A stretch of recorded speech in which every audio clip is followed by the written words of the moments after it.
குட்டீஸை சுண்டக்காய் சாப்பிட வைக்க புது ரெசிபி கண்டுபிடிச்சாச்சு. உங்கள் வீட்லேயே குட்டீஸ் வந்து சுண்டக்காய் சாப்பிடாம ஏமாத்துறாங்களா? வாங்க இந்த ரெசிபி செஞ்சு பார்ப்போம். இந்த சுண்டக்காவை புளிக்குழம்பு வச்சாலும் இறங்க மாட்டுது, பட்டை லவங்க குழம்பு வச்சாலும் இறங்க மாட்டுது. அப்போ எப்படி தான் வச்சு கொடுக்குறது? குழம்புல இருக்கிற சுண்டைக்காலாம் எடுத்து ஊற வச்சு சரி குழம்பையாச்சும் சாப்பிட்றீங்கன்னா குழம்புல குட்டி குட்டியாக விதை தெரியுதுன்றா. என் பொண்ணு எப்படி கொடுத்தாலும் சாப்பிடவே மாட்டான். எதுவுமே கண்ணுக்கு தெரியாமல் அரைச்சி துவையெல்லாம் கொடுத்துட்டா. அதை தான் இன்றைக்கி பண்ண போகிறோம். வாங்க பண்ணலாம். சுண்டைக்காவை நல்லா வந்து தட்டி எடுத்துக்கோங்க. தட்டிட்டு நல்லா தண்ணியில் வந்து கொஞ்சமாக வந்து கசக்கிட்டு எடுத்துட்டிங்கன்னா விதை ஓரளவுக்கு வந்துடும். ஏன்னா நிறைய விதை இருந்தாலுமே கசக்கும். அதனால் ஓரளவு விதை வந்த அப்புறம் கொஞ்சமாக நல்லெண்ணெய் இல்லைனா நார்மல் எண்ணெய் விட்டு நல்லா இந்த மாதிரி வறுத்து எடுத்துக்கோங்க. ஒரு 7 to 8 minutes ஆகும். முடிஞ்ச அளவுக்கு வந்து நல்லெண்ணெயிலே வந்து இது ஃப்ரை பண்ணி எடுத்துக்கோங்க. அப்போ தான் இதனோட ஹெல்த் பெனிஃபிட்ஸ் நம்மளுக்கு கிடைக்கும்.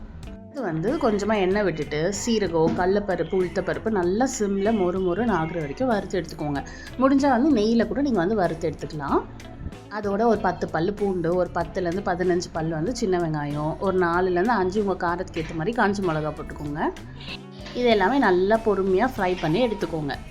நம்மளுக்கு வந்து இந்த சுண்டைக்காய் சாப்பிடும்போது நம்மளோட உடம்புல இருக்கிற ஹீமோக்ளோபின் லெவல் அதிகப்படுத்தும். நம்மளுக்கு வந்து டயபெட்டிஸ் இருந்துச்சுன்னா அது வந்து ஒரு கண்ட்ரோலுக்கு கொண்டு வரும். பெண்களுக்கு வந்து மென்ஸ்ட்ரல் பீரியட் ப்ராப்ளம்ஸ் இருக்குது, அது கூடமே சரி பண்ணி கொடுக்கும். நல்லா வந்து கோல்டு, ரொம்ப தொண்டை கரகரப்பு இருக்குது, மூக்கு ஒழுகிட்டே இருக்குது அப்படின்னா கூடமே கோல்டுமே சரி பண்ணி கொடுக்கும். இது வந்து நம்ம சின்ன பசங்கள்லேருந்து பெரியவங்க வரைக்கும் எல்லாமே சாப்பிடலாம். நிறைய வந்து இம்யூனிட்டி வந்து நம்ம பாடியில் வந்து பூஸ்ட் பண்ணும். இப்போ இந்த மாதிரியான கசப்பான பொருட்கள் இல்லை பச்சையாக இருக்குது, துவர்ப்பாக இருக்குன்னா பசங்க வந்து சேர்த்துக்க மாட்டாங்க. ஸோ இந்த மாதிரி நிறைய பருப்பு, கொஞ்சம் நல்லா புளியெல்லாம் சேர்த்து கொடுக்கும்போது குழந்தைங்களுக்கு வந்து இஷ்டமாக சாப்பிடுவாங்க. ஸோ பெரியவங்களுக்குமே வந்து நம்ம இதை எடுத்துக்கலாம். இது வந்து சப்பாத்தி, சாதம் இந்த மாதிரி எல்லாத்துலேயுமே எடுத்துக்கலாம்.